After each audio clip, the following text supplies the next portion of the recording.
Channel पर आप सभी का स्वागत है मेरे प्यारे दोस्तों। और आज हम लोग ग्राफिकल मेथड चैप्टर नंबर 3 का करने जा रहे हैं। जैसे कि आपने एलिमिनेशन मेथड से एक्स और वाई की वैल्यू निकालनी सीखी है, इसी तरीके से आज हम ग्राफिकल मेथड से सीखेंगे कि ऐसे क्वेश्चनों का आंसर कैसे निकाला जाता है। आपके सामने में 3 क्वेश्चन है, प्लीज इसे नोट भी कर लेना इन तीनों क्वेश्चनों को, और बहुत ध्यान से आप पहले समझिए। बेटा ग्राफिकल मेथड में होता क्या है कि आपके सामने मान लीजिए यहाँ पर एक इक्वेशन ये है और दूसरी इक्वेशन ये है। आपको क्या करना होता है, आपको ग्राफ बनाना होता है। और जैसे कि मैंने यहाँ पे ग्राफ बना दिया, तो आप देखिए, जैसे मान लीजिए ये पहला वाला इक्वेशन है, तो पहला वाला इक्वेशन की लाइन मान लीजिए ऐसे जा रही है, ये लाइन जा रही है पहले वाले इक्वेशन की। इसी तरीके से दूसरे वाले इक्वेशन की लाइन मान लो ऐसे जा रही है, यहाँ पे जा रही है दूसरी वाली लाइन की। तो बेटा आप देखो, जिस पॉइंट पर ये कट करेंगे वही इस दोनों ही पार्ट का एक्स और वाई का आंसर होगा। तो आप देखिए, जब भी दो लाइन कट करती है मतलब इंटरसेक्ट करती है, क्या करती है बेटा, इंटरसेक्ट। जब भी ये इंटरसेक्ट करेंगी जिस पॉइंट पे, वही इनका आंसर हो जाएगा। तो आप देखिए, यहां पर x की एक वैल्यू आएगी और यहां पर एक y वाले में एक वैल्यू आएगी। मतलब दो ही चीजें आ सकती हैं, एक तो x और दूसरा y। तो ऐसे केस को हम बेटा इंटरसेक्ट कहते हैं। तो मतलब ये अगर इस पॉइंट पे इंटरसेक्ट हुई है तो हम कह सकते हैं बेटा कि इसका एक ये यूनिक सॉल्यूशन होगा। क्या होगा बेटा, इसका एक जबरदस्त एक ही आंसर यहां पर आ रहा होगा, वो एक यूनिक सॉल्यूशन होगा। अगली बात आप ये समझिए कि बेटा जब भी यूनिक सॉल्यूशन होता है तो होता क्या है कि a1 बट्टा a2, ध्यान से देखिएगा, ये होता है नॉट इक्वल टू b1 बट्टा b2। आप जब भी चेक करेंगे अगर यूनिक सॉल्यूशन होगा तो इस केस में कभी भी a1 बट्टा a2 कभी बराबर नहीं होगा b1 बट्टा b2 के। दूसरा केस, अगर मान लीजिए यहां पर हमने एक ग्राफ लिया और इस ग्राफ के अंदर मान लीजिए ये x वाला पार्ट है, ये y वाला पार्ट है। अब अगर दो लाइन जा रही है, मान लो ये पहली लाइन हो और दूसरी लाइन भी जस्ट इसके एकदम पैरेलल हो, एकदम सीधी पैरेलल हो, तो अगर ये पैरेलल है तो आप बताइए कहीं पर क्या ये टकराएंगी? तो आप कहेंगे नहीं सर, ये तो टकराएंगी नहीं। तो बेटा जब टकराएंगी नहीं तो इसका कोई भी आंसर नहीं होगा, नो सॉल्यूशन होगा। क्या होगा बेटा, नो सॉल्यूशन। और इसको चेक करने का तरीका हमारे पास क्या है बेटा, बड़े ध्यान से समझना कि a1 बट्टा a2 इक्वल टू b1 बट्टा b2। यहां पर दोनों इक्वल है, लेकिन बेटा लास्ट में c1 बट्टा c2 इक्वल नहीं होता है। बहुत ध्यान से समझना, a1 बट्टा a2 b1 बट्टा b2 but not equal to c1 बट्टा c2। और तीसरा, अगर केस ऐसा बन गया कि आप एक लाइन मान लो ऐसी आ रही है, एक लाइन ऐसी जा रही है और इसी पे दूसरी लाइन भी आ गई, मतलब दोनों एक ही पे हैं, इसका मतलब इसके बहुत सारे आंसर हैं क्योंकि हर पॉइंट पे टकरा रही है लाइन एक दूसरे से। तो इसका मतलब यहां पर क्या होगा, मैनी सॉल्यूशन। क्या होगा बेटा, मैनी सॉल्यूशंस। अब देखिए मैनी सॉल्यूशंस कैसे निकालते हैं, तो a1 बट्टा a2 is equal to b1 बट्टा b2 और इज इक्वल टू c1 बट्टा c2। इस तरीके से हमें पता चल जाएगा कि ये मैनी सॉल्यूशन है। बेटा पैरेलल में c1 बट्टा c2 इक्वल नहीं होगा, और बेटा यूनिक सॉल्यूशन में a1 a2 not equal to b1 b2। बस बेटा आपको इतनी बातचीत आपको पता होनी चाहिए। बहुत ध्यान से देखना, जब लाइन टकराएंगी, अगर आप दो इक्वेशन की लाइन बनाओगे, अगर टकरा गई तो एक आंसर आएगा, नहीं टकराई और दोनों एकदम पैरेलल चली गई, मतलब इनके बीच का डिस्टेंस हमेशा बराबर है, अगर पैरेलल चली गई तो आंसर नहीं निकलेगा। और अगर एक पे ही दूसरी लाइन चली गई तो इसके बहुत सारे आंसर आएंगे। तो बेटा ये आपके सामने में पहला कॉन्सेप्ट था जो आपको पता होना चाहिए। एक बात और समझिए, जो बेटा यूनिक सॉल्यूशन होता है उसको हम लोग एक और नाम से जानते हैं, दैट इज कॉल्ड कंसिस्टेंट। इसको हम किस नाम से जानते हैं, कंसिस्टेंट। और इसी तरीके से बेटा अगर ये कोई पैरेलल लाइन हो गई तो ये बेटा हो गई इनकंसिस्टेंट। क्या हो गई, इनकंसिस्टेंट। बेटा ये बात आप नोट कर लीजिए कॉपी में और इसका आप स्क्रीनशॉट भी ले लीजिए। स्टार्ट करते हैं सबसे पहले ग्राफिकल मेथड का पहला क्वेश्चन। तो सबसे पहले आपको क्या करना है, पहला वाला इक्वेशन आपको दिख रहा होगा, इसके दो हैं, हमें x और y की वैल्यू चाहिए। तो आप चुपचाप दो काम करने हैं, पहले इसको लीजिए और जितने भी चीजें हैं सबको उधर लेकर चले जाइए। उधर लेकर जाने का मतलब क्या है कि आप जीरो के उस साइड लेकर जाइए। तो आप बताइए 2 प्लस का उधर गया तो माइनस का 2 हो गया, ऐसे ही बेटा 3x है, उधर गया तो माइनस का 3x हो गया, और यहां पर क्या बच जाएगा, -2y। इसको इधर ही रखिए, y वाले को उधर रखिए, बाकी सबको उधर ले जाइए। अब बताइए मल्टीप्लाई में उधर गया तो सर ये डिवाइड में हो गया डिवाइड में, 2x माइनस 3x बाई में -2। यहां तक तो क्लियर हो गया बेटा। अब इसी तरीके सेम इसमें भी करिए, सबको उधर लेके जाइए, प्लस का 3 है, उस तरफ गया तो -3। बहुत अच्छे। अब ये बताइए ये प्लस का है, उधर गया तो ये हो गया -3 बट्टा 2x, और यहाँ पे क्या बच गया बेटा, माइनस का y। अब बताइए माइनस जब भी इधर होता है, अगर हमें उसे उधर भेजना है माइनस को, तो बेटा उधर की सारी वैल्यू प्लस में हो जाएगी। अगर ये माइनस में है तो ये प्लस में हो जाएगा, ये भी माइनस में है तो ये भी प्लस में हो जाएगा। ये बात आप याद रखेंगे। जब हमने इतना काम कर लिया, इधर सिर्फ हमने y छोड़ा, बाकी सब कुछ उधर ले गए, तो अब आपको बनानी है टेबल। क्या बनानी है बेटा, बहुत ध्यान से समझना, क्या बनानी है, टेबल। आप ऐसे लेंगे, एक बॉक्स बनाएंगे, बहुत ध्यान से देखना, हमने ये बॉक्स बना दिया है, इधर x लिख लो, इधर y लिख लो। ऐसे ही बेटा इधर भी एक टेबल बनाएंगे, इधर लिखेंगे हम x और इधर लिखेंगे y, 1 2 3। अब देखो बेटा वैल्यू निकालनी है, आप ना x के बदले में वैल्यू रखो। अगर मैंने x के बदले में 0 मान लिया, मान लें अपने हिसाब से मानना है, एक की मानोगे दूसरी अपने आप निकलेगी, 0 मानोगे तो आप मुझे बताओ ये वाला पूरा पार्ट 0 हो जाएगा। अगर ये 0 हो गया तो बचा क्या, 2 डिवाइड में 2 और माइनस माइनस तो खत्म हो जाएगा, तो 2 से 2 डिवाइड होगा तो कितना आएगा बेटा आंसर, 1। इसी तरीके से अब वापस से कुछ x के बदले में मानिए, अगर आप गलती से 1 मान लेते हैं, खुद ही सोचो, अगर मैंने यहाँ पर 1 मान लिया, 3 के बदले 3 के x के बदले मैंने 1 मान लिया, तो बेटा क्या होगा आप ही बताओ, 3 एकम 3, माइनस का 3 हो गया, और यहाँ पे माइनस का 2 पहले से ही था, क्या होगा आप ही बताओ मुझे। बेटा माइनस माइनस प्लस हो गया तो -5 बट्टा -2, इसका मतलब ये तो सॉल्व नहीं हो पाएगा। तो ऐसी वैल्यू माननी होती है x की जिससे हमारा थोड़ा बहुत आंसर अच्छा आ जाए। तो आप खुद बताइए, आप यहाँ पर आप क्या करेंगे, बहुत ध्यान से बताइए। आप यहाँ पर x के बदले में 2 मानेंगे, जैसे ही 2 माना तो ये पूरा हो जाएगा 6, माइनस का 6, माइनस का 6 और माइनस का 2, माइनस का 8 हो गया, और उसको अगर 2 से भाग करोगे तो कितना आ गया बेटा, 4 आ गया। इसी तरीके से आप यहाँ पर 4 मानिए, जैसे ही आपने 4 माना तो ये हो गया 12, और 12 जो है 12 और 2 कितना हो गया बेटा 14, और 14 का 2 के पारे से डिवाइड करोगे तो कितना आएगा 7। तो इस तरीके से हमारे पास ये कोऑर्डिनेट्स आ गए। सेम ऐसा ही काम इसमें भी करना है। अब देखो यहाँ पर x के बदले में आप 0 मानो, जैसे आपने 0 माना तो ये पूरा पार्ट 0, बचा क्या 3, तो y की वैल्यू कितनी आ गई 3। इसी तरीके से अब x की वैल्यू आप मानो 2, क्या मानो 2, क्योंकि जैसे आप यहाँ 2 मानोगे तो क्या होगा आप ही बताओ, 3/2 इंटू में 2, 2 से 2 कट गया तो कितना आया बेटा 3 तिया 6, y की वैल्यू कितनी आ गई 6। इसी तरीके से आप यहाँ पे 4 मानो, क्योंकि 2 के पहाड़े में 4 आता है, आप 4 मांगो तो 2 से कट जाएगा ये, जैसे 2 से कटा तो 2 बचेगा, 2 इंटू में 3 6, और 6 और 3 9। इस तरीके से बेटा अब हमारे सामने में कोऑर्डिनेट्स आ चुके हैं, यहां तक आ गए। अब बेटा हमें बनाना है ग्राफ, बहुत ध्यान से एक एक चीज समझना कि कैसे ग्राफ बनता है। कुल मिलाकर आपको क्या करनी है, एक लाइन खींची, बहुत ध्यान से देखना, यहां पे लिखा मैंने 1 2 3 4 5 6 7 8, जितना देख लो, x का पार्ट ज्यादा नहीं है तो ज्यादा नहीं लिखना, y का पार्ट 9 तक है तो हमें 9 तक लेकर जाना है। तो देखो 1 2 3 4 5 6 7 8 और 9, यहां तक ले लो। अब देखो बेटा पहले वाले का ग्राफ प्लॉट करो। अब बताओ x 0 है और y 1 है, x 0 यहां पे मिलेगा, y 1 यहां पे मिलेगा, मतलब पहला पॉइंट ये रहा। दूसरा पॉइंट x2 y 4, x2 और y 4 यहां पे मिलेगा दूसरा पॉइंट। तीसरा पॉइंट x4 y 7, x4 और y 7 यहां पे मिल गया। तो बेटा क्या ये आपके सामने में इसको जोड़ने से एक लाइन मिल गई कि नहीं मिल गई, सर मिल गई ये लाइन, बहुत अच्छे। चलिए यहां तक आ गया। दूसरी बात, मतलब ये पहली लाइन थी तो आपको यहाँ पे लिखना पड़ेगा आपने किसका ग्राफ बनाया, तो आपने बनाया 3x - 2y + 2 का आपने ग्राफ बनाया है। इससे किसी भी टीचर को समझ में आ जाएगा कि ये वाली लाइन इसकी है। अगला देखिए फिर से पॉइंट है, अब दूसरे वाले ग्राफ की तरफ चलते हैं। 0 और 3, x कितना है 0 लेना है और y कितना है 3, तो सर ये पहला आ गया। दूसरा x2 y 6, x2 y 6 यहां आ गया दूसरा। तीसरा देखिए x4 y 9, देखिए x4 y 9 यहां आ गया।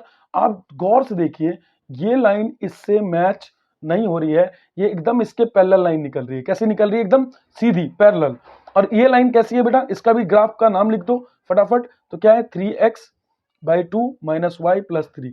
अब देखिए इन दोनों के बीच में क्या कोई लाइन कट कर रही है, तो सर नहीं कट कर रही है, इसका मतलब इसका आंसर होगा नो सॉल्यूशन। आप यहां पर x और y की वैल्यू नहीं निकाल सकते। हमने कहा सर आपकी बात पे मुझे बिलीव नहीं हो रहा, आप मुझे दूसरे मेथड से बताओ। तो बेटा नो सॉल्यूशन का मतलब क्या होता है, जब भी लाइन पैरेलल होती है तो a1/a2 इक्वल होता है b1/b2 के, और नॉट इक्वल होता है c1/c2 के। जरा चेक करके देखते हैं।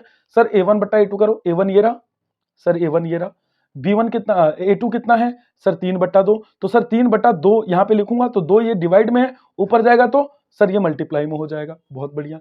इधर बताइए आगे b1/b2, b1 कितना है बेटा 2, और b2 कितना है, आगे कुछ नहीं है y के तो 1 मान लेंगे -1। इसी तरीके से c1/c2 बताओ क्या है बेटा 2/3।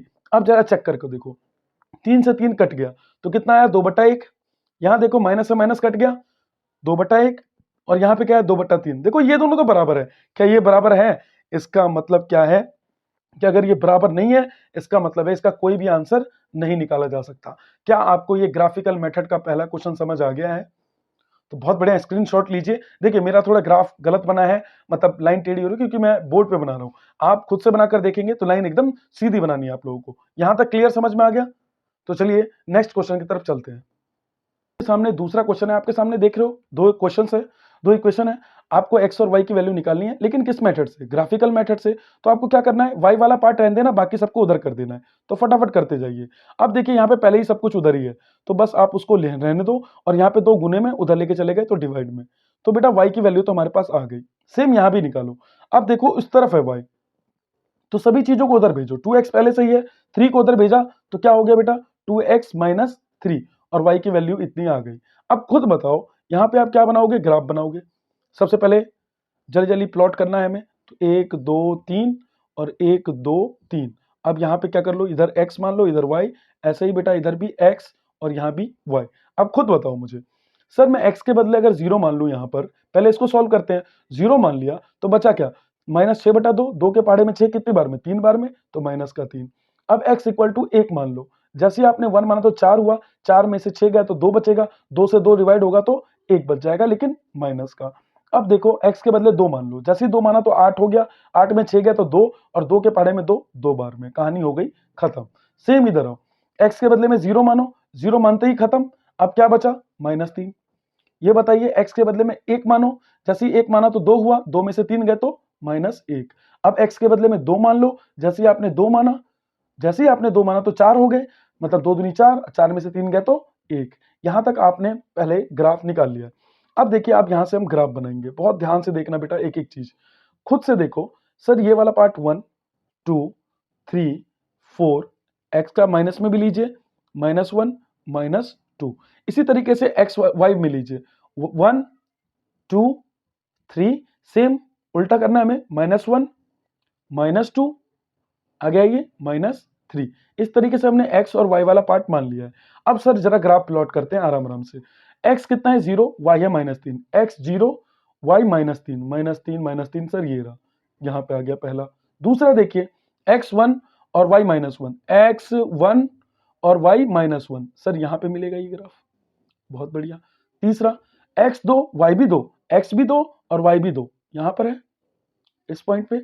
अब देखिए अगर आप इस तीनों को मिलाओगे तो एक लाइन बन गई, सर लाइन बन गई है, बहुत बढ़िया। अब चलिए दूसरे वाले की तरफ चलते हैं। ये देखिए x 0 है, y -3, x 0 है और y -3 है, तो मतलब सेम पॉइंट है ये। ओहो बहुत बढ़िया। अगला देखो, x1 -1, अब x1 है और y -1 है, वो सेम पॉइंट है ये भी, बहुत बढ़िया। अगला x2 y1, x2 y1, sir ये x2 y1 ये रहा। बेटा देखो तीनों ही पॉइंट इसी लाइन पे हैं, तीनों ही पॉइंट इसी लाइन पे है। इसका मतलब क्या है कि इसके बहुत सारे सॉल्यूशन होंगे। कितने सॉल्यूशन होंगे, मैनी सॉल्यूशन, मैनी सॉल्यूशंस होंगे, क्योंकि बेटा हर पॉइंट एक आंसर है। ये भी आंसर है, ये भी आंसर, इस पॉइंट पे जितने पॉइंट है सभी के सभी आंसर है, क्योंकि दोनों लाइन एक साथ ही है। अगर मुझे इसे दूसरे मेथड से चेक करना था तो मैं कैसे चेक कर सकता था, सर जब भी आंसर सेम होते हैं तो इसका मतलब क्या है कि a1 बट्टा a2 बराबर होता है b1 बट्टा b2 के, इसी तरीके से c1 बट्टा c2 के। तो जरा चेक करके देखते हैं a1 कितना हमारे पास, इसको फॉर्म में बनाओ फटाफट। बेटा बड़े ध्यान से इसको पहले फॉर्म में करिए, चेंज करिए इसको। तो कैसा होगा बेटा, 4x, उसको उधर लेके आओ, -2y, और ये माइनस का 6 इक्वल टू 0। दूसरा देखो ये क्या है, इसको इधर लेके आओ, तो 2x -y plus sorry -3 is equal to 0। Check करना यहाँ पर, a1 बट्टा a2 करो तो 4/2 आ गया, b1 बट्टा b2 करो तो -2 बट्टा -1 आ गया। अच्छा c1 बट्टा c2 करो तो -6 बट्टा -3। कट करके देखा तो ये कितना आया बेटा, 2/1। इसको कट करो तो क्या आया, ये भी 2/1, और इसको कट करो तो ये भी क्या आया, 2/1। इसका मतलब तीनों बराबर होने की वजह से इसके इसके बहुत सारे आंसर आएंगे। तो इसका मतलब क्या है, इसका आंसर बहुत सारे हैं, हर पॉइंट इसका आंसर है। ये कोई भी पॉइंट ले लो, सारे के सारे पॉइंट हमारे ये आंसर है। इसी के साथ म्यूजिक नहीं है हमारे पास। चलिए आगे बढ़िए, ज्यादा ना दिमाग खराब मत करिए, चुपचाप पढ़ते चलिए। यहां तक क्लियर हो गया भाई, स्क्रीनशॉट ले लो फटाफट। ले लिए, नहीं लिए कोई बात नहीं, मत लो। आ गया हूं, तीसरे क्वेश्चन की तरफ चलते हैं। हमारे सामने तीसरा क्वेश्चन है बेटा, बड़े ध्यान से देखना। तीसरा क्वेश्चन है ग्राफिकल मेथड से ही हम सॉल्व करेंगे। ये क्वेश्चन है x plus 3y equal to 6 पहला है, और दूसरा हमारे सामने दे रखा है 2x minus 3y equal to 12। अब आपको सेम वही काम करना है, y वाली वैल्यू लेनी है तो फटाफट लेते जाओ भाई, उसको उधर लेकर जाओ तो 6 माइनस एक्स हो गया, और ये 3 मल्टीप्लाई में उधर गया तो डिवाइड में, तो y की वैल्यू तो ये आ गई। सेम ऐसे ही इधर भी y की वैल्यू लो तो उसको उधर लेकर जाओगे तो 12 माइनस 2x, और ये 3 गुना में है उधर जाएगा तो माइनस का 3, ये y आ गया। आप खुद से निकाल के देखना, ये आपको y मिल जाएगा। अब फटाफट ग्राफ बनाइए। जब मैं यहाँ पे पहले प्लॉट करने के लिए मैंने एक्स वाई की वैल्यू निकालने के लिए मैंने यहाँ पे x लिया, इधर y लिया, और इसी तरीके सेम यहाँ पे भी मैंने क्या ले लिया, x ले लिया और दूसरा y ले लिया, और जल्दी से फटाफट 3 प्लॉट ले लिए। जल्दी देखिए 3 प्लॉट 50-50 गज के ले लिए मैंने। आगे देखिए, आगे देखिए, अगर मैंने x के बदले में 0 माना तो 0 तो ये खत्म, तो 3 के बारे में 6 2 बार में। अब x के बदले में 2 मान लो, 1 मान लो, 1 मानोगे तो 5 आएगा, 5 आता नहीं 3 के बारे में। 2 ले लो तो 4 आया नहीं है, 3 ले लो, सर 3 ले लेते हैं। 3 लिया तो कितना हुआ बेटा, 6 में से 3 गया तो 3 बचेगा, 3 से 3 को डिवाइड करोगे तो 1 आएगा। अच्छा अब 6 ले लो, डायरेक्ट 6 ले लिया तो आंसर कितना आ गया, 0। कहानी समझ में आया नहीं आया? तो बस बेटा यहाँ तक क्लियर हो गया। सेम इधर आइए, अब बताओ बेटा x के बदले में 0 मान लो। x के बदले में जैसे ही 0 माना तो 12 के पहाड़े में 3 4 बार में आता है, लेकिन आंसर किस में आएगा, माइनस में। सेम यहाँ पर x के बदले में कितना मानोगे, अगर मैं 1 मान लूं तो 2 10 होता है, नहीं कटेगा, कुछ और लो यार, 2 ले लो 4 8 होगा, 3 ले लो 6, हाँ अब हो जाएगा। अगर आप x के बदले में 3 मानोगे तो 6 हो गया, ये माइनस का 6, 12 में 6 गया तो 6 बचेगा, 6 के पहाड़े में 3 से डिवाइड करोगे तो माइनस का 2 आ गया। अब एक काम करो, 6 ले लो डायरेक्टली, जैसे ही 6 लिया तो 12 में से 12 गया तो 0। क्या आपको ये 2 पॉइंट समझ में आ गए? सर आ गए। तो आप जरा फटाफट ग्राफ बनाइए। ध्यान रखिए इसमें इस बार बेटा माइनस वाला भी है, तो ये वाला पार्ट हो गया हमारा x और ये हो गया y। बहुत ध्यान से समझना एक एक चीज बेटा। 1 2 3 4 5 6, छोड़ दो, आगे देखो 1 2 3 4, ज्यादा मत रखो, 4 तक ही ठीक है। माइनस में है क्या x, नहीं है तो मत बनाओ। y में है माइनस तक, 4 तक गया माइनस तक, तो बेटा y वाला तो बनाना पड़ेगा। तो 1 -1 -2 -3 और ये -4 हो गया। अब जरा प्लॉट करो, x 0 है y 2 है, पहले x 0 देखो ये रहा, और y 2 कहाँ पे मिलेगा, यहाँ पर है, पहला हो गया। दूसरा x 3 y 1, x 3 y 1 यहाँ पे मिलेगा। अगला x 6 y 0, x 6 और y तो शुरू ही नहीं हुआ, इसका मतलब यहीं पर है। तो बेटा देखो ये आपके सामने में पहला आ गया, ओ सॉरी ये मिला नहीं, मिला लेना बाद में यार। अगला देखो, अगला लाइन देखो, ये लाइन हो गई पहली वाली इसकी, इस इक्वेशन की। तो आपको यहाँ पे लिखना पड़ेगा ये कौन सा इक्वेशन था, तो आप लिखोगे x plus 3y equal to 6। ऐसे ही दूसरा देखिए, x 0 y 4, x 0 y 4, तो यहाँ पे मिलेगा -4। x 3 y -2, x 3 y -2 यहाँ हो गया। अगला देखो x 6 y 0 यहीं पे आ गया सेम। अब देखो दोनों ही पॉइंट इसी पॉइंट पे आके टकरा रही है, ये जो पॉइंट है, क्योंकि ये भी लाइन यहां से जाने वाली थी, इसका मतलब यही वो पॉइंट है जहां पर आंसर है। इसका मतलब क्या, किस पॉइंट पे टकराई है, जहां पर x की वैल्यू 6 है और y की वैल्यू 0 है। तो इसका मतलब इसका आंसर क्या आ गया, x का आंसर आएगा 6 और y का आंसर कितना आएगा, 0। जिस पॉइंट पे टकरा गई वही इसका आंसर होगा। क्या आप लोगों को ये समझ में आया? अगर मैं इसको अगर एक बार चेक करके आपको बताऊं तो ये कैसे हो सकता है, जरा ये बताइए। क्या होता है बेटा, जब भी दो आंसर्स अगर मिलते हैं तो बेटा क्या होता है, आंसर आया ना, यूनिक सॉल्यूशन है ना, यूनिक सॉल्यूशन है ना इसका। तो बेटा जब ये आंसर आया है तो क्या होता है, a1 बट्टा a2 is not equal to b1 बट्टा b2। चेक करके देख लो, यही मिलेगा। a1 कितना है हमारा, 1 है, a2 कितना है, 2 है। जल्दी बताइए क्या ये बराबर है, b1 3 है, b2 कितना है, -3। क्या ये बराबर है? इसको कट करोगे तो 1 बाई 1 आएगा। इसका मतलब सर ये बराबर नहीं है, इसका मतलब इसके दो आंसर्स आएंगे, मतलब एक आंसर आएगा x का भी और y का भी। अगर मान लो मैं आपको एक एग्जांपल दे रहा हूं, मान लो ये दोनों लाइन, एक लाइन यहां होती और दूसरी लाइन यहां होती, यहां कट किया तो कौन सा आंसर होता? सर इधर में y वाला पार्ट 2 है और इधर में x वाला पार्ट मान लो -3 है, तो आंसर क्या आ गया, -3 2। इसी तरीके से बताओ, अगर दो लाइन मान लो यहां कट कर रही होती तो ये पॉइंट में x वाली वैल्यू कहां देखते हैं, यहां पर, तो ये कितनी है 2, और x y में कितना है, ये 3 पर। तो आपको समझ में आ गया होगा कि x और y कैसे निकालते हैं। क्या आपको ग्राफिकल मेथड के तीनों क्वेश्चन समझ में आ गए? मैंने तीनों अलग अलग टाइप जानबूझ के लिए, ताकि आपको पूरा का पूरा ये टॉपिक समझ में आ जाए। अगर ये आपको आ गया है तो चलिए अब हम सीधे सीट पे चलते हैं और एक एक करके जो 1 मार्कर क्वेश्चन है वो सारे के सारे हम फटाफट बना लेते हैं। 1 मार्कर के क्वेश्चन की तरफ हम लोग चलते हैं। सबसे पहला क्वेश्चन है, how many solution does the pair of equation have. अब जैसे मान लीजिए पेयर ऑफ इक्वेशन क्या दिया हुआ है, y इक्वल टू 0 और दूसरा दे रखा है आपका y इक्वल टू 5। बड़े आराम से समझिए। y इक्वल टू 0 इसका मतलब x का पार्ट तो इसमें दिया ही नहीं है और ना ही y इसमें दे रखा है हमें x का पार्ट। आप ग्राफ बनाइए, शांति से मैंने ग्राफ बनाया, ये वाला पार्ट x वाला होता है और ये वाला y वाला होता है। बहुत ध्यान से देखना, अगर y इक्वल टू 0 है, आप x की कोई भी वैल्यू डालोगे, y हमेशा क्या रहोगा 0। आपने x1 डाला तो भी 0, x2 डाला तो भी y 0, x3 डाला तो भी y 0, x4 तो भी 0, 5 0। इसका मतलब क्या है कि बेटा यही वो लाइन है जिस पे से ये वाली लाइन जा रही है, जो x इक्वल टू 0 वाली लाइन। चलो जी, ये समझ में आ गया। अब y इक्वल टू 5 मतलब x की कोई भी वैल्यू डालो, y का आंसर 5 ही आना है। तो आप खुद बताओ मुझे, ये 1 होता है y में, ये 2 होता है, ये 3, ये 4 और ये 5। अब बताओ x के बदले में 1 डालो तब भी y कितना आया 5, x के बदले में 2 डालो तब भी y कितना आया 5, x के बदले में 3 डालो तब भी आएगा 5, 4 डालो 5, कुछ भी डालोगे तो y तो 5 ही आएगा। इसका मतलब ये लाइन, दूसरी वाली लाइन कौन सी है, ये वाली है, y इक्वल टू 5। क्या इन दोनों लाइन के बीच में कोई सॉल्यूशन निकल सकता है? तो सर नहीं निकल सकता, क्योंकि जब तक लाइन एक दूसरे को कट नहीं करेंगी आंसर नहीं आएगा। तो बेटा ये लाइन कभी कट नहीं करेंगी, इसीलिए इसका आंसर क्या आ गया, नो सॉल्यूशन। क्या आप लोगों को पहला क्वेश्चन समझ में आ गया है? तो चलिए सेकंड नंबर क्वेश्चन की तरफ चलते हैं। देखिए बेटा दूसरा क्वेश्चन है A X plus B Y is equal to A square minus B square, ये दे रखा है। और दूसरा इक्वेशन हमारे सामने है कि b x plus a y is equal to 0। अब देखिए आपको करना क्या है बेटा, हमें किसी हालत में x प्लस वाई की वैल्यू निकालनी है, मतलब x और y दोनों को निकाल के जोड़ना है। अब इस क्वेश्चन को करने के लिए हमें x y का आंसर चाहिए। अब कैसे निकालें इसको? तो सिंपल एक कहानी है, आप इस चीज को उधर लेकर जाओ। तो बताओ बेटा यहाँ पर x की वैल्यू क्या आएगी? तो x की वैल्यू आएगी सर, ये चीज उधर जाएगी तो सर माइनस ए वाई, और ये b जो है गुना में उधर गया तो डिवाइड में।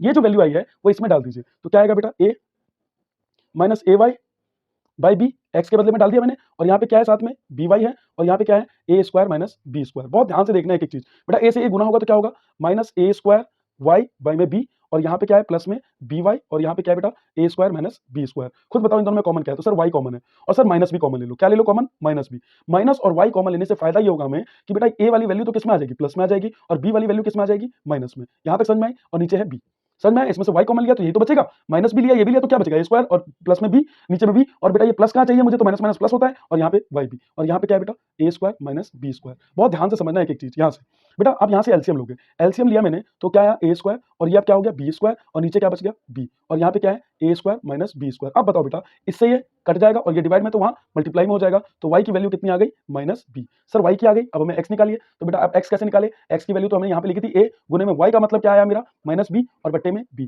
तो b से b कट गया, माइनस से माइनस कट गया, तो a का वैल्यू कितना आ गया a। तो it means x plus y की वैल्यू कितनी आ गई बेटा, a प्लस b। कहानी आपकी खत्म हो गई। क्या आपको दूसरा क्वेश्चन समझ में आया? नहीं समझ में आया तो आराम आराम से एक बार और देखना, आपको समझ में आ जाएगा। चलिए आगे बढ़ते हैं और अब तीसरे क्वेश्चन की तरफ चलते हैं। बेटा तीसरा क्वेश्चन कह रहा है, बहुत ध्यान से समझना है एक एक चीज बेटा, बाद में देखेंगे क्या कैसे हो रहा है। पहले क्वेश्चन में हमें k की वैल्यू निकालनी है, लेकिन नो सॉल्यूशन का मतलब क्या होता है कि सर a1 बट्टा a2 ये बराबर होता है b1 बट्टा b2 के, और बेटा जब ये नो सॉल्यूशन है इसका मतलब c1 बट्टा c2 इसके बराबर नहीं होता।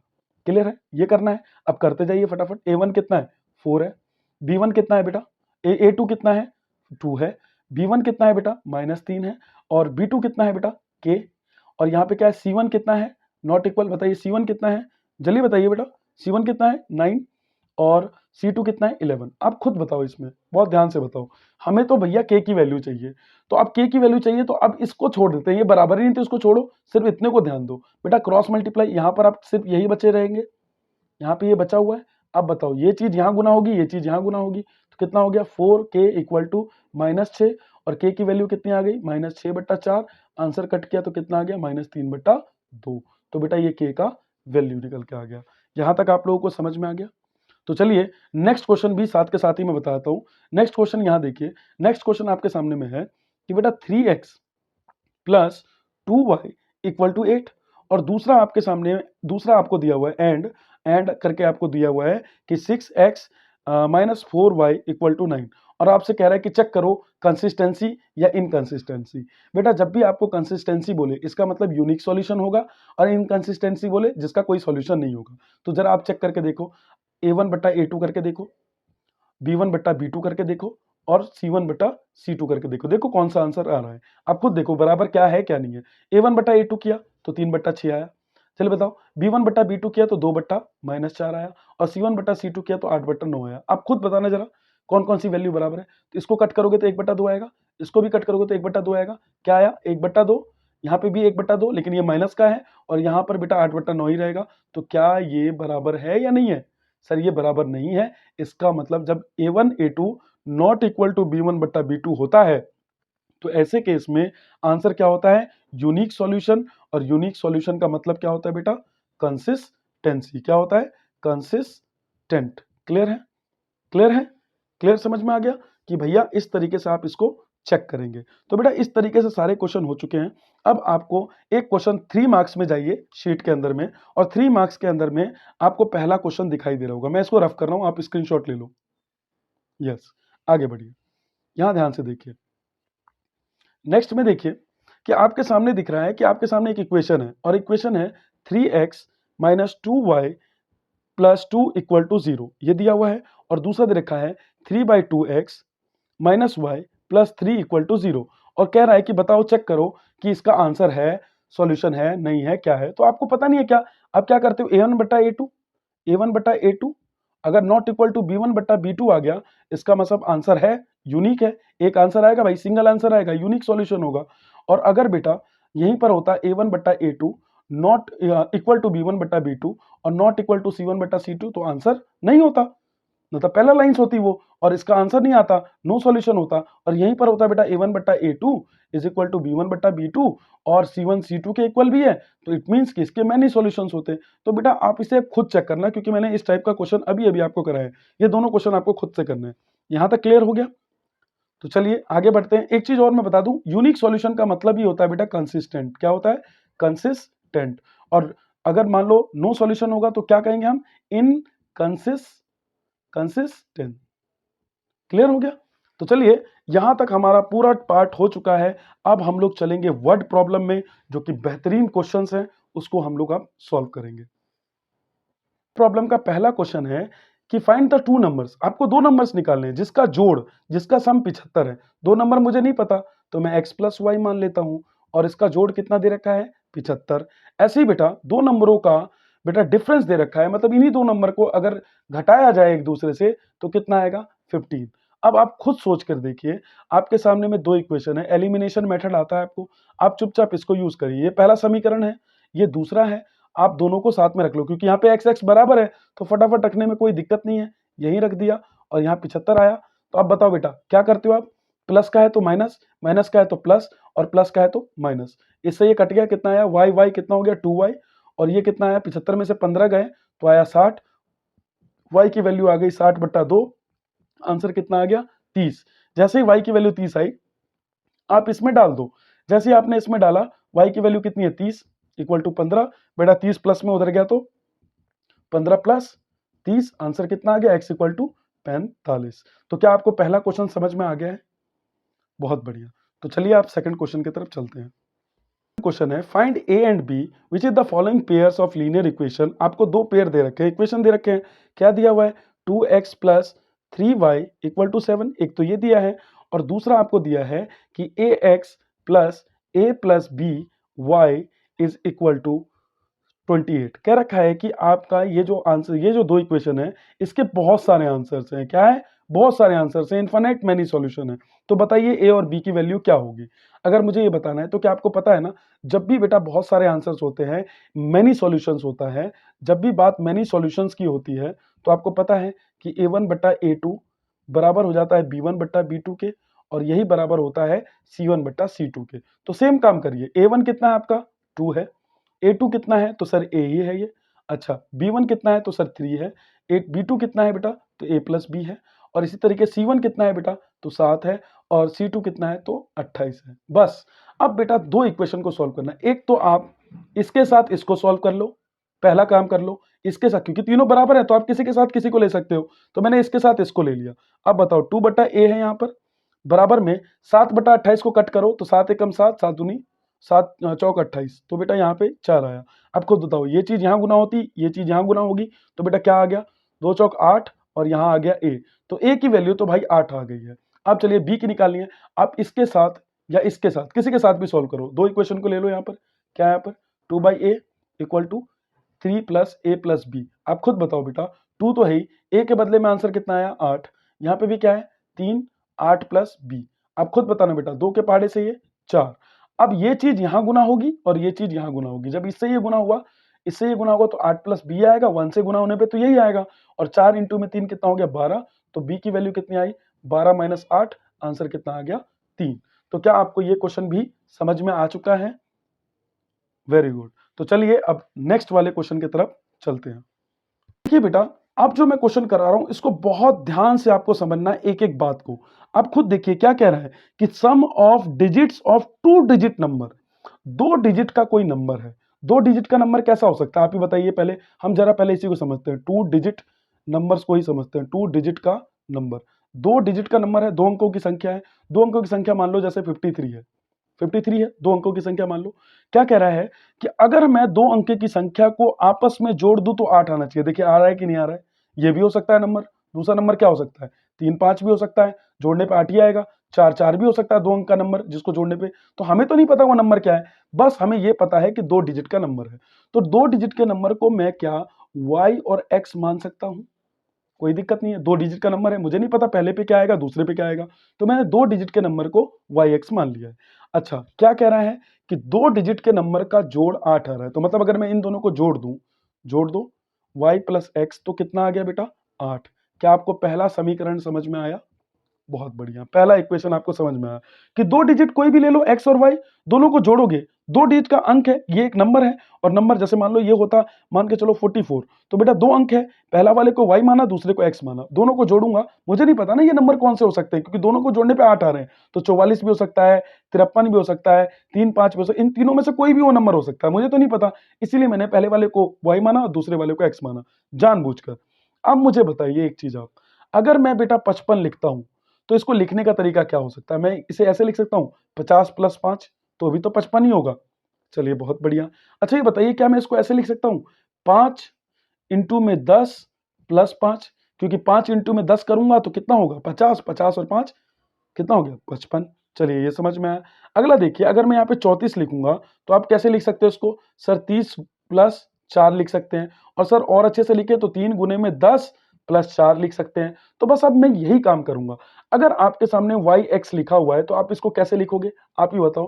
कि सर y इंटू में 10 करूंगा और साथ में प्लस में x करूंगा, यही तो करोगे आप, यही करोगे ना, जैसे आपने इसके साथ किया अभी कि 34 को लिखने के लिए 3 गुने में 10 किया और प्लस में 4 लिखा। ऐसे ही y को लिखने के लिए मैंने 10x प्लस ये, तो मतलब इस नंबर को मैं ऐसे लिख सकता हूं। बस आपको यहीं तक समझना था। अब बड़े ध्यान से आप यहां देखिए, अब क्या कह रहा है क्वेश्चन पढ़ो। आगे कह रहा है कि difference between the number and the font by the reversing the digit is 18। कह रहा है कि जो नंबर है, जो नंबर है, वो जो संख्या है, जो नंबर है, नंबर कितना है बेटा, जरा गौर से देखो। नंबर है बेटा 10y, मतलब 10y प्लस x, ये नंबर है, क्योंकि मैं इसको ऐसे लिख सकता था, ये एक नंबर है। इस नंबर को अगर मैं रिवर्स करता हूं, उल्टा करूं, तो उल्टा जैसे मान लो 34 है तो क्या हो जाएगा 43, उल्टा करूं तो इसका क्या होगा एक्स वाई, और एक्स वाई को कैसे लिख सकते हैं 10x प्लस वाई, ऐसे लिखोगे जैसे अभी इसको लिखते हैं। इसको उल्टा करने पर मैंने इसको उल्टा कर दिया। और अब क्या कह रहे हैं, अगर इन दोनों का डिफरेंस किया गया, मतलब इन दोनों को माइनस किया गया, तो बराबर आता है 18 के। बात खत्म।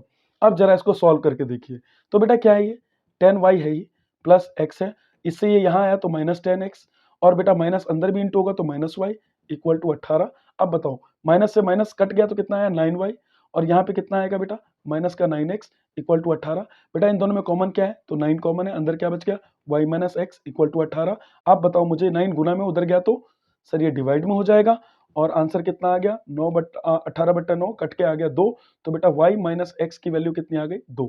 ये हमारे सामने दूसरा समीकरण आ चुका है। तो बेटा अब यहां तक तो आपको समझ में बात आ गई होगी। तो चलिए इन दोनों समीकरणों को अब हम सॉल्व करते हैं बहुत आराम से। देखिए पहला समीकरण यहां पर है कि sir y plus x equal to 8 है, ठीक है। दूसरा समीकरण देखिए, सर सेम वैल्यू है ना, तो चुपचाप लिख दो, कुछ मल्टीप्लाई वल्टीप्लाई तो करना ही नहीं है, यहाँ पे 2 हो गया। अब बताओ बेटा साइन चेंज होता है, माइनस प्लस माइनस, इससे ये कट गया, कितना हो गया ये 2x इक्वल टू कितना आ गया बेटा 8 में से 2 गया तो 6, और x की वैल्यू कितनी आ गई 6/2, कट गया तो आया कितना 3। अब 3 आया ना, x की वैल्यू यहाँ पे डाल दो। अगर मैंने y के बदले में यहाँ पे मैंने x के बदले में क्या डाल दिया बेटा 3, तो बेटा y का आंसर कितना आ गया 3 उधर जाएगा तो y की वैल्यू कितनी आ गई 5। मतलब y वाला संख्या डिजिट क्या थी 5, और x वाला क्या था 3, तो वो नंबर क्या था बेटा, वो नंबर था 53। ये वो नंबर था जिसको जोड़ने पे 18 था, और इसको उल्टा करोगे तो 18, उसका देख लो, चेक करके देख लेते हैं। जोड़ूंगा तो कितना आया 8।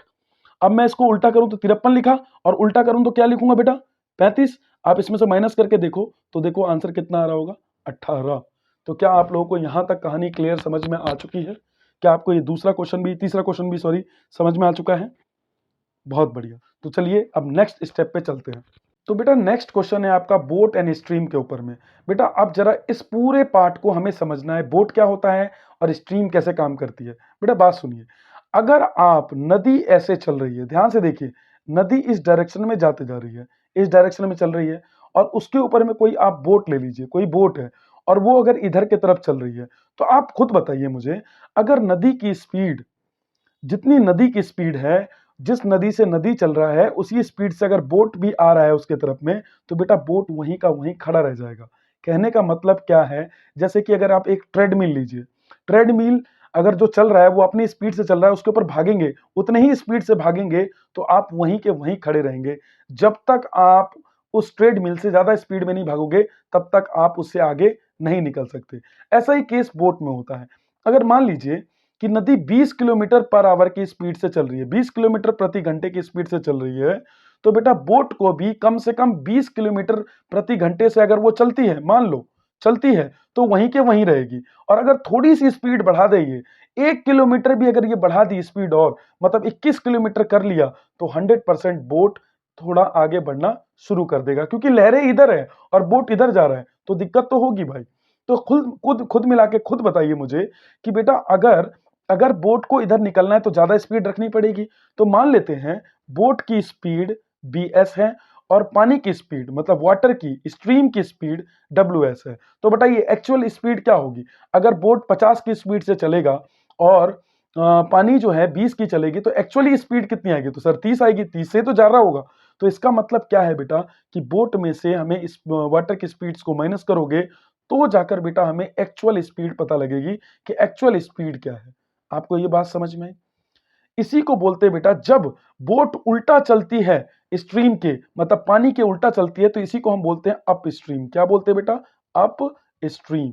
और इसी तरीके से जब बोट एकदम बोट बोट भी उसी डायरेक्शन में है, उसी दिशा में है जिस दिशा में पानी चल रहा है, तो बेटा उसको हम बोलते हैं डाउन, क्या बोलते हैं उसको? Down stream. क्या बोलते हैं? Down stream. क्लियर, समझ में आया? तो यहां पे क्या होगा, जो बोट की स्पीड है और उसकी स्पीड और पानी दोनों की स्पीड मिल जाएगी, तो बेटा वो आएगी एक्चुअल स्पीड। क्या आपको ये बात समझ में आ गई? अब जरा ध्यान से समझिए क्वेश्चन को। बेटा बस इतनी सी बात हमें जाननी होती है। एक बात और नोटिस करने वाली है, आपको पता है स्पीड क्या होता है? दूरी बट्टा समय। और समय क्या होता है बेटा? तो आप कहेंगे दूरी बट्टा स्पीड। बातचीत समझ में? Distance upon speed. अब देखिए क्वेश्चन, चीज समझिए, जो चौथा क्वेश्चन है बोट एंड स्ट्रीम का, अभी आपको वो नहीं करना है, वो चौथे चैप्टर में करना है। तो अब हम सीधे पांचवें क्वेश्चन पे चलते हैं। बेटा पांचवा क्वेश्चन क्या है कि a man travels 300 kilometre partly by train partly by car. आपसे कह रहा है कि 300 किलोमीटर की दूरी एक इंसान जो है वो कुछ किलोमीटर किससे चलता है? कार से। और फिर कुछ किलोमीटर किससे चलता है? ट्रेन से। तो अब बेटा आप बहुत ध्यान से समझिए, टोटल दूरी कितनी चल रहा है वो? तो 300 किलोमीटर। सर हमें एक बात तो पता है कि सर टाइम का फॉर्मूला क्या होता है? Distance upon speed. होता है कि नहीं? समय का मतलब क्या होता है कि बेटा डिस्टेंस अपॉन स्पीड। अब बहुत ध्यान से समझना, क्या कह रहा है कि ही टेक्स 4 आवर। बेटा वो 4 घंटे लेता है पूरा पूरा समय, जब वो कुछ दूरी ट्रेन से चलता है और कुछ दूरी जो है वो कार से चलता है। ट्रेन से वो कह रहा है कि 60 किलोमीटर चला। कितना किलोमीटर चला बेटा? बहुत ध्यान से देखना। कह रहा है कि वो ट्रेन से चला है कितना किलोमीटर? तो सर 60 किलोमीटर। और फिर कार से कितना चला होगा? बेटा जब पूरा 300 है तो 60 ये चल चुकी, तो बची कितनी? 240 किलोमीटर वो कार से चला है। टोटल टाइम कितना लगा इसको यहां से लेकर यहां तक पहुंचने में? तो सर टाइम लगा इसको 4 घंटे का। ठीक है सर, ये वैल्यू तो समझ में आ गई। दूसरा कह रहा है यदि अगर ये ऐसा नहीं करता और ऐसा करता कि 100 किलोमीटर वो ट्रेन से चलता, किससे चलता बेटा? 100 किलोमीटर वो चलता ट्रेन से और बाकी का वो चलता कार से। तो कार से कितना चलता बाकी का? 200 किलोमीटर। तो उसको 10 मिनट ज्यादा लगता। बेटा 10 मिनट ज्यादा मतलब पहले 4 घंटे लग रहे थे, अब कितना घंटा लगेगा टाइम? जल्दी बताओ। अब लगेगा 4 घंटा 10 मिनट। तो बेटा आप मुझे ये इसको वैल्यू चेंज करनी पड़ेगी मिनट को। तो बेटा 4 घंटा तो है ही, जमा में 10 मिनट को आवर में बदलोगे तो कितने से डिवाइड करोगे? 60 से। इससे ये कट गया तो 1/6 आया। इसको करो 4 1/6, तो 6 चौक 24, 24 1 25। कितना आया बेटा? 25/6 आवर्स। यहां तक समझ में आया? मतलब इसको टाइम लग रहा है 25/6 आवर्स का। अगला क्वेश्चन समझिए। अब बेटा मुझे इक्वेशन बनानी है। सबसे पहली बात आप मुझे बताना, क्या हमें ट्रेन की स्पीड दे रखी है? नहीं। तो हम मान लेते हैं ये जो ट्रेन है, ट्रेन उसकी स्पीड मान लेते हैं हम लोग x किलोमीटर पर आवर। क्या मान लिया हमने? x kilometre per hour. और जो कार की स्पीड है उसको मान लिया हमने y किलोमीटर पर आवर। ये मान लिया हमने। अब जरा ध्यान से मुझे बताओ कि अगर बेटा ये यहां से लेके 4 घंटे का इसको टाइम लगा है, तो जितना ट्रेन से चला वो कितना किलोमीटर चला है? 60 किलोमीटर। किस स्पीड से? x किलोमीटर की। तो बेटा टाइम कितना लगा होगा? तो सर टाइम लगा होगा ट्रेन से चलने में, सर टाइम लगा होगा, डिस्टेंस कितना चला ये? 60 किलोमीटर, और स्पीड क्या रही इसकी? x। ऐसे ही बेटा जो कार है वो तो कितना चला होगा? 240 किलोमीटर, और टाइम इसको कितना लगा? 240 किलोमीटर। स्पीड क्या रही होगी इसकी? तो y किलोमीटर की। आप बताइए टोटल टाइम कितना है? 4 घंटे लगे। तो बेटा टोटल टाइम यहां भी करोगे तो t1 plus t2 equal to total time. बताइए t1 कितना है? तो 60 बटा x, और t2 कितना है? तो बेटा हम कहेंगे 240 बटा y, और टोटल टाइम कितना लगा है? तो 4 घंटे। तो ये तो आ गया हमारा पहला समीकरण। यहां भी यही बताइए, अगर वो 100 किलोमीटर चल रहा है, 100 किलोमीटर चल रहा है, किस स्पीड से ट्रेन चल रही है? x की। तो बताओ बेटा ये टाइम कितना लेती चलने में? ये लेती बेटा 100 किलोमीटर बटा बटा x की स्पीड। ऐसे ही बेटा कार जो चलती वो कितना टाइम लेती? तो वो चली है 200 किलोमीटर, और स्पीड उसकी कितनी है? y। तो बेटा समीकरण क्या बनता? टोटल टाइम लेकिन कितना लगा? 25/6। तो मतलब t1 जमा में t2 कितना आ गया? 25/6। तो आप कुल मिला के बताओ t1 कितना है? तो 100 बट्टा x। अच्छा t2 कितना है? तो 200 बट्टा y। और ये बराबर कितने के हैं? 25/6। क्या आप लोगों को दो समीकरण मिल गए? अब आपको इसे सॉल्व करना है। तो बेटा आप जानते हो ना, एलिमिनेशन मेथड मैंने आपको सिखाया था। जब भी दोनों यहाँ पर हो गए हैं तो आपको अब करना क्या है? बहुत ध्यान से बताना मुझे एक-एक चीज। बेटा ये वाली चीज इसके बराबर करनी होती है। बराबर करने के लिए इसको आप 100 से गुना कर दो, और इसको आप 60 से गुना कर दो। जब इसको 100 से करोगे तो बेटा एक वैल्यू आ जाएगी, उससे कट जाएगा, y की वैल्यू निकाल लोगे, जैसे कि अभी तक आपने क्वेश्चन बनाए हैं। तो क्या आप लोगों को यहाँ तक समझ में आया? तो बेटा तीसरे चैप्टर में इतने ही क्वेश्चन है जिसको आपको जानना है। बेटा कभी वो ट्रेन दे देगा कि ट्रेन से इतना चला, कार से इतना चला, कभी कहेगा प्लेन से इतना चला, कभी कहेगा इससे चला। क्वेश्चन की सिर्फ फ्रेमिंग बदलेगी, टॉपिक नहीं बदलेगा। टॉपिक यही रहेगा, क्वेश्चन यही रहेगा, कॉन्सेप्ट यही रहेगा। तो प्लीज बेटा मेहनत करिए। मैं पूरी जान लगा के आपको थर्ड चैप्टर पूरा का पूरा कंप्लीट करवा चुका हूं। जो बोट एंड स्ट्रीम का क्वेश्चन है वो इस चैप्टर का नहीं है, अगले चैप्टर में उसको हम बहुत ही डिटेल में देखेंगे। आज के लिए इतना ही। धन्यवाद।